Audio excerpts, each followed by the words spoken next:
Algunos niños no nacen en brazos, nacen en trincheras. Desde el primer llanto, su cuerpo entiende que el mundo no es un lugar seguro.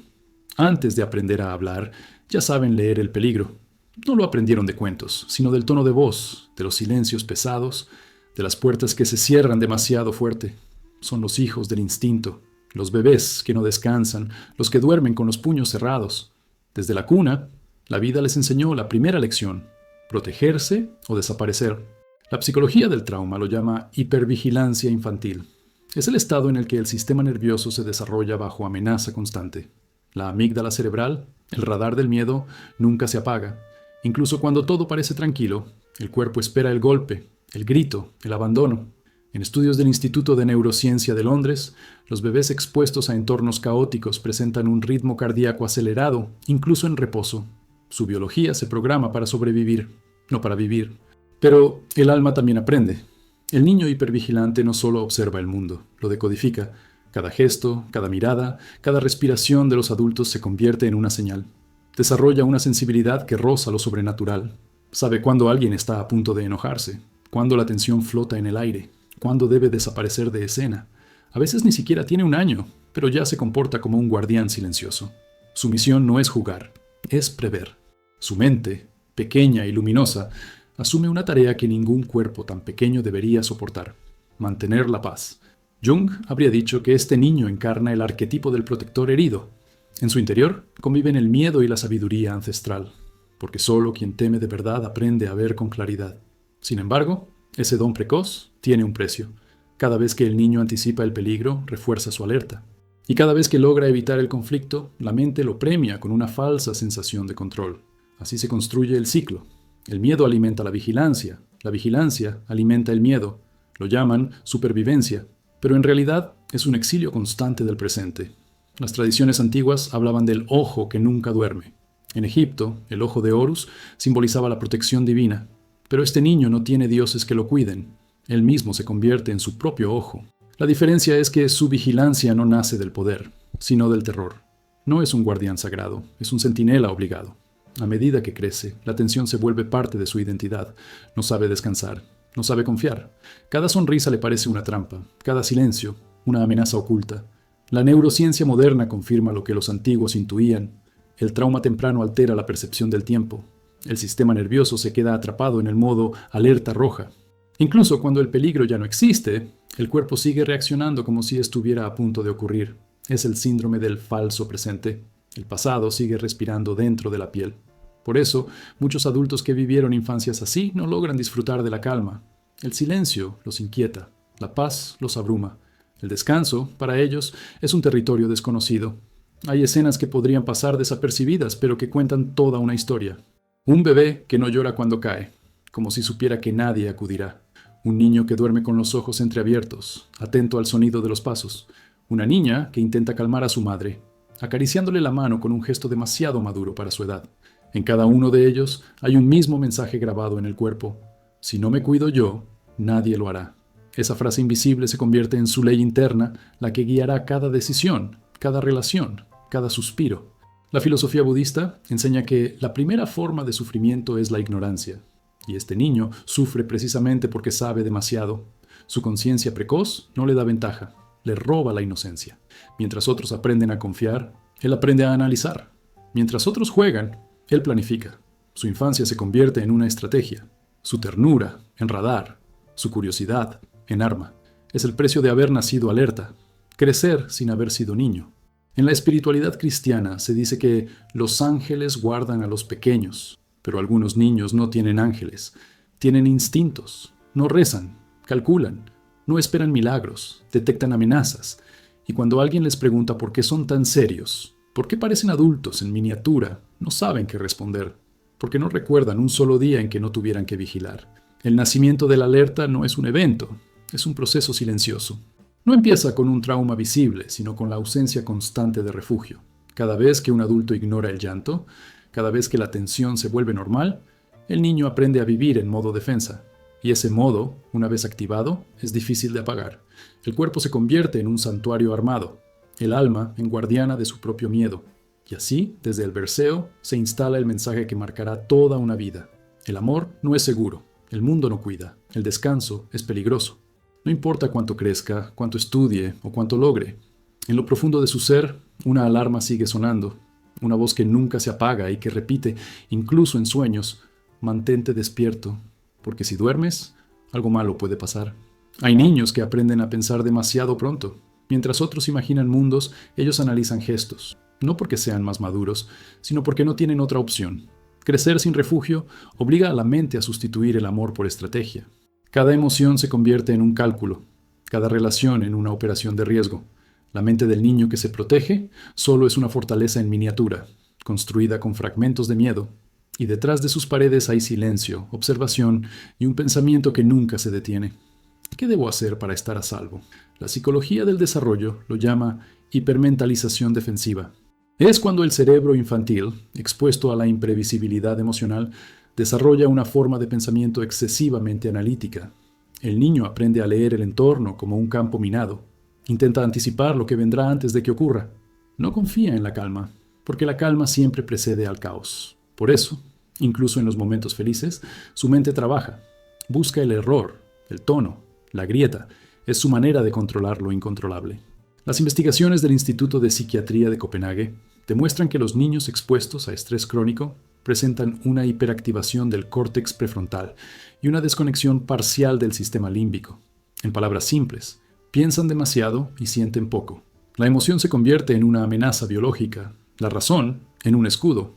Así, el niño desarrolla una inteligencia aguda pero fragmentada. Sabe leer el miedo ajeno, pero no el propio. Comprende los patrones de los demás, pero no puede detener los suyos. Jung decía que la mente que se arma contra el dolor termina volviéndose su prisionera. Y esa es la condena de quien creció sin refugio. La mente, que debía ser aliada, se convierte en carcelera. El niño vigilante se convierte en adulto controlador. Su necesidad de seguridad se traduce en perfeccionismo, en hipervigilancia emocional, en una ansiedad que disfraza de eficiencia. Hace listas, planea todo, evita el azar. Pero detrás de esa disciplina hay una verdad oculta. Teme el vacío, porque en su infancia el vacío significaba abandono.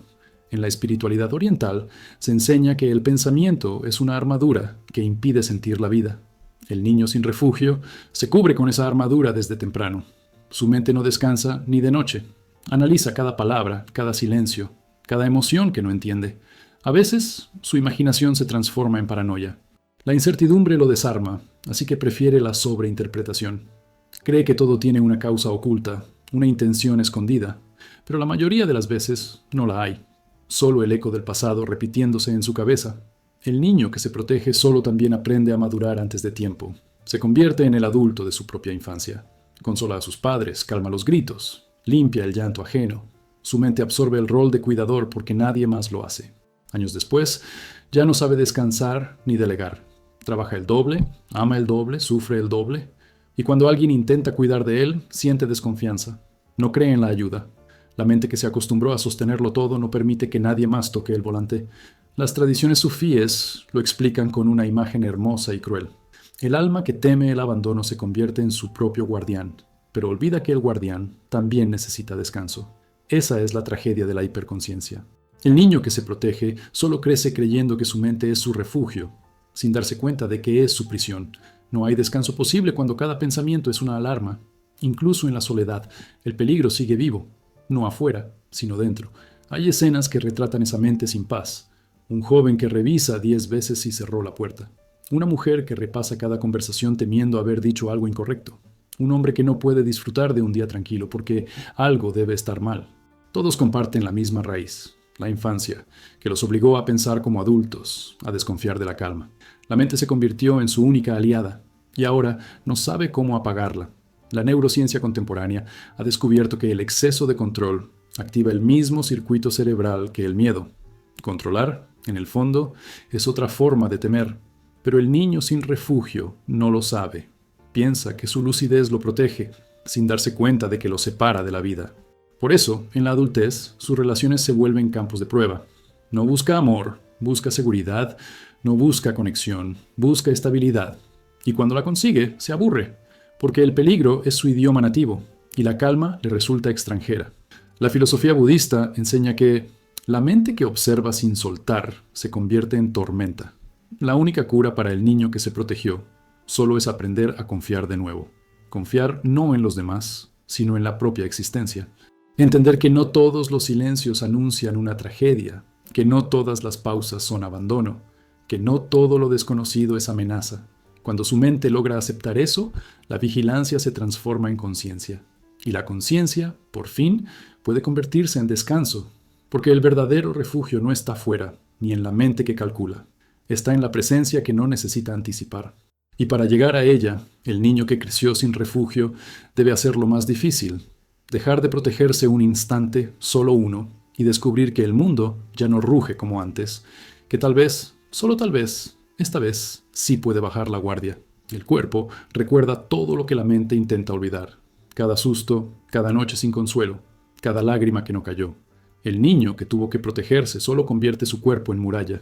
No tiene espada ni escudo. Tiene músculos tensos, respiración contenida, espalda rígida. Desde muy pequeño aprende que la calma no es su aliada, que cada relajación puede ser una trampa. Así, sus nervios se convierten en guardianes y su piel en frontera. Donde otros sienten ternura, él siente peligro. Donde otros descansan, él vigila. La neurobiología del trauma lo explica con precisión brutal.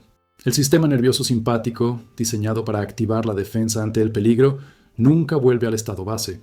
El cuerpo vive en alerta permanente, secretando adrenalina y cortisol incluso en momentos de aparente tranquilidad. Es la llamada hiperactivación basal. El niño, incluso dormido, está preparado para correr. No es sueño, es vigilancia nocturna. La ciencia lo mide con cifras, la piel lo narra con tensión. El cuerpo que crece así se moldea como una fortaleza. Los hombros caen hacia adelante, como queriendo proteger el corazón. La mandíbula aprieta, conteniendo palabras y gritos. Las manos se crispan, listas para defender o huir. Es el lenguaje del miedo traducido en carne. La mente puede negarlo, pero el cuerpo no miente. Vive en modo supervivencia y cada fibra de su ser lo sabe. Incluso años después, cuando ya no hay peligro, sigue actuando como si lo hubiera, porque la costumbre del miedo es más fuerte que la razón. Jung decía que lo que no se hace consciente se manifiesta como destino. El niño que se defiende con el cuerpo se convierte en adulto que vive cansado sin entender por qué. Sus músculos no conocen el descanso. Su respiración nunca llega al fondo. Siente culpa al relajarse, como si el descanso fuera irresponsabilidad. Pero ese cansancio no es solo físico, es espiritual. El alma, forzada a sostener su propio peso durante años, se fatiga de existir. Es la extenuación del guardián que nunca tuvo relevo. Las tradiciones orientales hablan de la energía congelada. En el chi, esa fuerza vital se estanca cuando el miedo la retiene. El cuerpo del niño hipervigilante se convierte en contenedor de energía no liberada. Cada emoción reprimida se aloja en un músculo, en una articulación, en un órgano. Con el tiempo, aparecen dolores sin causa médica, enfermedades autoinmunes, fatiga crónica. No son fallos del cuerpo, son mensajes del alma. Ya no puedo sostenerlo todo solo. Los estudios de la Universidad de Harvard sobre estrés postraumático infantil demuestran que la activación prolongada del eje hipotálamo-hipófisis-adrenal produce alteraciones en el sistema inmunológico. El cuerpo, en su intento de proteger, termina atacándose a sí mismo. Así, la biología repite el patrón del alma, una defensa tan intensa que se vuelve autodestrucción. Lo que empezó como instinto de supervivencia termina siendo un hábito letal. Hay escenas que revelan esta fortaleza disimulada, un adolescente que no se permite llorar, porque no sirve de nada, una mujer que sonríe mientras su cuerpo tiembla, un hombre que dice, no estoy cansado, aunque lleva años sin descansar. Son soldados sin guerra, atrapados en un campo de batalla interno. Su cuerpo es su armadura y su prisión. Nadie lo ve, pero cada gesto es un intento de mantenerse en pie. Porque colapsar, para ellos, significa morir. En la espiritualidad cristiana, el cuerpo se considera templo del espíritu. Pero cuando el alma vive en alerta, el templo se convierte en fortaleza. No alberga la paz, sino la defensa. Y lo más trágico es que, en esa defensa, el cuerpo olvida su propósito: sentir. Sentir placer, calma, ternura. En su lugar, solo conoce el deber de resistir. Resistir el miedo, resistir el amor, resistir la entrega. El cuerpo se vuelve devoto del control, adorador de la atención. Las culturas indígenas comprendían algo que la ciencia apenas empieza a aceptar. El cuerpo guarda memoria. Ellos lo sabían sin microscopios ni resonancias. Por eso danzaban, sudaban, gritaban al cielo. Liberaban lo que el alma no podía decir. Hoy, en cambio, acumulamos. Guardamos cada susto, cada injusticia, cada llanto ahogado, hasta que el cuerpo colapsa. Entonces la medicina lo llama ansiedad, depresión, agotamiento. Pero el cuerpo solo está pidiendo permiso para soltar. El niño que se protegió solo necesita, ya adulto, reeducar su carne. Aprender a respirar sin miedo, a relajarse sin culpa, a dejar que otro toque su hombro sin sobresaltarse. No es debilidad, es rehabilitación. El cuerpo no necesita ser fuerte todo el tiempo.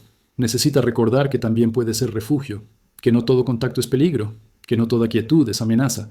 Las tradiciones budistas lo resumen con una frase sencilla: solo el cuerpo presente puede sanar la mente. El guardián interno debe aprender a bajar la espada, porque no hay enemigo afuera, solo ecos del pasado que aún habitan dentro. El cuerpo que antes fue fortaleza puede convertirse, con tiempo y ternura, en hogar. Y cuando eso ocurre, el alma, que nunca dejó de vigilar, por fin puede descansar. El peligro no siempre grita, a veces susurra, a veces sonríe, a veces se esconde en los gestos más cotidianos, en un silencio prolongado, en un cambio de respiración. El niño que tuvo que protegerse solo aprende a traducir ese idioma antes de saber hablar. Desarrolla una sensibilidad que roza lo sobrenatural. Mientras otros aprenden colores o números, él estudia las sombras. Cada mirada es una pista, cada pausa, un mensaje. Su cuerpo se convierte en antena. Y aunque todos digan que nada ocurre, él siente lo contrario, que algo se aproxima. La psicología del trauma llama a esto hiperlectura del entorno. Es una adaptación que, en su origen, salva la vida. El cerebro del niño, expuesto a la amenaza, desarrolla una conexión excesiva entre la amígdala y la ínsula, las regiones que procesan la emoción y la sensación corporal. El resultado es una percepción aumentada del riesgo. Es el don de los supervivientes, ver antes que los demás, pero también su condena, sentir peligro incluso donde hay amor. Jung lo habría descrito como el instinto del huérfano arquetípico, el alma que vive buscando señales de abandono. El niño no confía en la calma porque aprendió que detrás del silencio siempre venía el golpe. La mente se vuelve adivina, pero no de futuro, de amenazas. Y así, cada sonrisa puede ser un preludio de traición, cada abrazo una trampa. Vive interpretando códigos invisibles, convencido de que la seguridad solo existe mientras pueda anticipar la tragedia. Hay escenas que lo retratan con precisión dolorosa. El pequeño que se encoge cuando un adulto levanta la voz, aunque no sea hacia él. La niña que observa a todos antes de sentarse, midiendo el clima emocional. El adolescente que evita conflictos porque no soporta el ruido. Todos comparten el mismo lenguaje, el del miedo silencioso. No necesitan palabras para entender que el peligro está cerca. Su cuerpo lo traduce en tiempo real. La neurociencia del apego demuestra que esta lectura hipersensible modifica el desarrollo del sistema nervioso. Las conexiones neuronales dedicadas al placer y a la curiosidad son reemplazadas por circuitos de alerta. El niño deja de explorar el mundo y comienza a escanearlo. No pregunta ¿qué hay ahí afuera?, sino ¿qué podría lastimarme? Es un cambio imperceptible, pero definitivo. La inocencia cede ante la estrategia. El juego se transforma en vigilancia. En las tradiciones chamánicas se dice que el miedo tiene 1000 voces y todas hablan al oído. El niño que crece en peligro aprende a escucharlas, reconoce el sonido del enojo contenido, el olor del cansancio ajeno, la vibración del ambiente antes de una tormenta. Su intuición es exacta, pero agotadora. Vivir decodificando al mundo es vivir sin descanso. Por eso, en la adultez, suelen ser los más empáticos, los que sienten demasiado. Lo que otros llaman intuición, en ellos es supervivencia. La cultura moderna, sin entenderlo, premia esa habilidad. Llama intuición social, a lo que en realidad es trauma refinado. El niño que aprendió a detectar el peligro se convierte en adulto que resuelve crisis, que prevé conflictos, que se adelanta a los demás. Su talento para leer emociones ajenas se convierte en éxito profesional. Pero detrás del reconocimiento hay una herida, el miedo de fondo a bajar la guardia, porque si deja de observar, algo malo podría suceder. La filosofía oriental advierte que ver demasiado también es una forma de ceguera. El alma que vive en alerta pierde la capacidad de disfrutar lo simple. Comer, dormir, amar, respirar, todo se convierte en análisis. No hay entrega, solo cálculo. Y el cálculo constante destruye la presencia. El niño interior, acostumbrado a leer el peligro invisible, se mantiene activo incluso en la felicidad, porque para él la felicidad es sospechosa, demasiado quieta, demasiado frágil. Hay un tipo de silencio que lo aterra más que cualquier grito. Es el silencio que no anuncia nada. Cuando no hay señales que interpretar, su mente entra en pánico. Busca el conflicto como confirmación de que sigue vivo. Por eso, muchos adultos que fueron niños vigilantes provocan, sin saberlo, pequeñas crisis. Necesitan movimiento para calmar su ansiedad. No toleran la quietud emocional. Confunden paz con abandono. En la espiritualidad cristiana se dice que la fe es descansar en lo invisible. Pero para quien vivió rodeado de peligro invisible, descansar es imposible. Su fe fue reemplazada por el control, su rezo por la vigilancia, y aunque lo haya olvidado, dentro de sí aún late una voz infantil que pide permiso para dejar de mirar, para dormir una noche entera sin miedo a no despertar. La neurociencia ofrece esperanza. El sistema nervioso, gracias a la neuroplasticidad, puede reprogramarse. A través del contacto seguro, la respiración consciente, la presencia amorosa, las alarmas internas pueden silenciarse, pero no con rapidez. El miedo no se apaga, se educa. Y para quien vivió leyendo El peligro invisible, aprender a confiar es como aprender un idioma nuevo. Torpe al principio, pero liberador con el tiempo. Porque en el fondo, el alma solo quiere descansar. Quiere mirar al mundo sin buscar amenazas, escuchar una voz sin analizar el tono, abrazar sin prever el final. El peligro invisible fue su maestro, pero también su prisión. Y algún día, cuando la vigilancia ceda, ese niño entenderá que el mundo no siempre ruge. A veces solo respira. Y ese sonido, tan simple, puede ser el primer signo de paz. El niño que tuvo que protegerse solo crece, y su cuerpo, su mente, su miedo, se integran al tejido del mundo. Y ese mundo, moldeado por millones de historias como la suya, se convierte en una sociedad que ya no sabe descansar. Vivimos rodeados de alarmas, de pantallas encendidas, de estímulos que nunca cesan. Nadie duerme del todo, nadie confía del todo. Hemos normalizado la vigilancia. El miedo, antes una respuesta, ahora es cultura. Somos una civilización que nació alerta y no aprendió a bajar la guardia. La psicología social contemporánea lo llama estrés transgeneracional. El trauma no termina cuando se apaga el grito. Continúa en la biología. Los estudios de la Universidad de Tel Aviv muestran que los descendientes de personas expuestas a guerras o abusos presentan niveles elevados de cortisol y patrones de alerta similares. El cuerpo humano, dicen, recuerda lo que el alma no puede pronunciar. No heredamos solo rasgos o costumbres, sino también la química del miedo. Y esa herencia se disfraza de virtud. Nos enorgullecemos de ser productivos, resistentes, fuertes, pero debajo de la eficiencia vive la fatiga.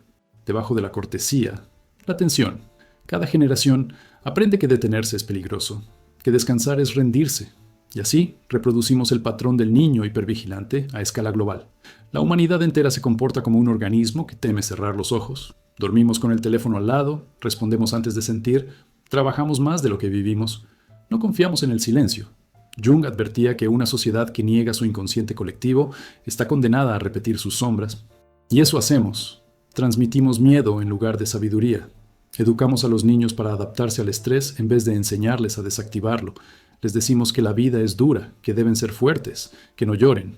Convertimos la supervivencia en pedagogía, y el resultado son adultos desconectados, agotados, ansiosos por dentro aunque sonrían por fuera. La espiritualidad oriental lo explica de otro modo. El fuego interior, cuando no se apaga, consume el templo. Vivimos en combustión constante. El estrés heredado no se manifiesta solo en cuerpos cansados, sino en vínculos frágiles, en amores interrumpidos, en la incapacidad de confiar. Las relaciones humanas se vuelven contratos de autoprotección. Nadie quiere depender, nadie quiere ser carga. Y así, lo que llamamos independencia no es más que la versión sofisticada del aislamiento. La neurociencia del trauma colectivo muestra que las comunidades expuestas al miedo prolongado desarrollan lo que los investigadores llaman resonancia ansiosa. Los cerebros sincronizan sus respuestas de alarma. Basta una chispa, una noticia, una amenaza, un rumor, para que millones reaccionen como un solo cuerpo en pánico. Lo vimos en guerras, pandemias, crisis sociales. El miedo se vuelve viral y la calma un lujo reservado a los inconscientes. Hay escenas que lo muestran sin palabras. Una madre que revisa el teléfono cada 5 minutos, esperando malas noticias. Un padre que no puede disfrutar del juego con su hijo porque piensa en el trabajo. Un joven que no logra dormir sin música o ruido. Todos viven bajo el mismo mandato invisible. No te relajes demasiado. Es el eco del antiguo trauma, ahora amplificado por la tecnología. Un mundo sin refugio, criando mentes sin pausa. Las tradiciones antiguas tenían rituales para descargar el miedo. Bailaban, rezaban, ayunaban, lloraban en comunidad. Sabían que la emoción, si no se expresa, se enquista. Nosotros la medicamos, la distraemos, la disfrazamos de productividad. Hemos reemplazado el tambor del alma por la vibración del teléfono. Lo llamamos progreso, pero el cuerpo aún pide lo mismo que pedía en las cavernas: seguridad, pertenencia, contacto. En la filosofía estoica se decía que el hombre libre es el que domina sus temores, no el que los ignora. Pero nuestra época no domina el miedo, lo administra, lo utiliza como motor. Se vende seguridad, se compra calma. Toda la economía moderna gira en torno al alivio de la ansiedad que nosotros mismos generamos. Es el negocio del estrés perpetuo. El niño interior del planeta sigue despierto, controlando, observando, esperando el próximo desastre. La buena noticia es que el ciclo puede romperse. El estrés heredado no es destino, es instrucción, y toda instrucción puede desaprenderse. La conciencia es la herramienta que el trauma teme. Cada persona que se detiene, que respira, que decide no reaccionar desde el miedo, introduce una grieta en el sistema. La paz individual, aunque parezca insignificante, es contagiosa. Si el miedo se propaga en red, la calma también puede hacerlo. La humanidad entera necesita un nuevo aprendizaje, el arte de confiar. No en la perfección, sino en la presencia. No en la promesa de que nada saldrá mal, sino en la certeza de que podremos sostenernos incluso si algo sale mal. Es el paso evolutivo que el alma colectiva lleva siglos postergando, porque solo cuando aprendamos a descansar sin culpa, el niño hipervigilante que habita en todos nosotros podrá cerrar los ojos y dormir, no por agotamiento, sino por fin, por confianza. Llega un momento en que el cuerpo se rinde, la mente se cansa y el alma ya no puede seguir en guardia. No es debilidad, es saturación. La alarma interna que empezó en la infancia, aquella que sonaba en cada silencio, en cada mirada dura, en cada noche sin refugio, ha sonado tanto que ya no distingue el peligro real del imaginario. Y cuando la vigilancia se vuelve infinita, el alma entiende que protegerse también puede matar. Es entonces cuando comienza el retorno, el largo camino de volver a confiar. No se trata de confiar en los demás primero, sino en la vida misma, en el pulso invisible que sostiene todo lo que respira. La neurociencia llama a esto recalibración del sistema nervioso. A través del descanso, del contacto seguro, del vínculo estable, el cuerpo aprende que no todo estímulo es amenaza. Poco a poco, la amígdala, centro del miedo, empieza a ceder terreno al córtex prefrontal, el área de la razón y la calma. Pero este proceso no es rápido ni indoloro. Requiere desaprender el reflejo del peligro. Requiere morir a la identidad del vigilante. El niño que se protegió solo debe comprender que la protección, aunque lo salvó, ya no lo sirve. Su escudo se ha convertido en peso, su fortaleza en celda. La primera forma de confianza es la rendición interior, permitir que algo lo sostenga. A veces es una persona, otras una creencia, otras simplemente la respiración. En las tradiciones budistas se llama shamatha, el reposo de la mente que deja de luchar. No es pasividad, es entrega consciente. Es el acto más valiente para quien solo conoció el control. En la espiritualidad cristiana se dice que la fe perfecta no es la que espera milagros, sino la que descansa en medio de la incertidumbre. Y eso es exactamente lo que el alma traumatizada necesita aprender, descansar. No porque todo esté bien, sino porque sobrevivir dejó de ser suficiente. El retorno a la confianza no llega con promesas, llega con presencia, con el simple hecho de quedarse en el momento sin prever la catástrofe. Cada segundo en calma es una victoria contra siglos de miedo. Jung afirmaba que solo cuando miramos de frente a la sombra, la luz interior puede manifestarse sin miedo.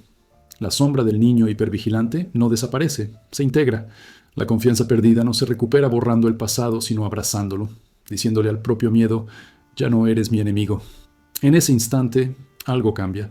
La tensión corporal se ablanda, la respiración se profundiza, la mirada se suaviza. El cuerpo, por primera vez, siente que puede existir sin protegerse. Las tradiciones sufíes describen este estado como la disolución del yo en el amor. No un amor romántico, sino esencial. Una confianza radical en que hay algo más grande que el dolor, algo que sostiene incluso cuando todo parece caer. Para el niño interior, esto es una revolución. Descubrir que no está solo, que la vida no es un enemigo, que el universo, por más indiferente que parezca, también cuida. Hay escenas pequeñas que marcan el inicio de esta curación. Un adulto que, por primera vez, permite que lo abracen sin tensarse. Una mujer que se atreve a dormir sin revisar la puerta. Un hombre que confía su historia a alguien y no es juzgado. Son actos diminutos, pero cada uno es una grieta en el muro del miedo. La confianza no regresa como una tormenta, regresa como un suspiro, como la sensación de que, quizá, el mundo ya no ruge tanto. La neurociencia del trauma lo confirma. Cada experiencia segura reescribe el mapa cerebral. La repetición de la calma crea nuevos caminos neuronales, nuevos reflejos. El sistema nervioso aprende por fin que puede bajar la guardia sin morir. Y cuando eso ocurre, algo milagroso sucede. La vida vuelve a sentirse viva. Los colores regresan, El sonido del viento ya no asusta, la mirada ajena ya no es amenaza, el alma vuelve al cuerpo. La filosofía taoísta enseña que confiar no es ignorar el peligro, es dejar de adorarlo. El niño interior que alguna vez vivió alerta ya no necesita destruir su miedo, solo reconocerlo y seguir caminando, porque el miedo, cuando se vuelve consciente, pierde su trono. La confianza no es la ausencia de temor, sino el coraje de respirar dentro de él, y cuando ese coraje florece, el alma deja de esconderse. Entonces llega el verdadero descanso, no el del sueño, sino el de la rendición profunda. El cuerpo ya no necesita ser fortaleza, puede ser hogar. La mente ya no necesita prever, puede contemplar. El corazón ya no necesita protegerse, puede sentir. Y en ese equilibrio silencioso, la vida finalmente se vuelve habitable. Porque el retorno a la confianza no es un destino, es una práctica diaria. Es mirar al mundo y decirle, ya no necesito temerte para sobrevivir. Es abrir los ojos por la mañana y no buscar peligro, sino luz. Es permitir que alguien te mire sin preparar una defensa. Es, en última instancia, permitirte existir sin armadura. Y cuando eso ocurre, el eco del viejo niño vigilante se apaga lentamente. Su misión ha terminado. Ya no hace falta alertar desde la cuna, porque el alma ha encontrado, al fin, lo que siempre buscó: un lugar donde bajar la guardia y llamar a eso hogar.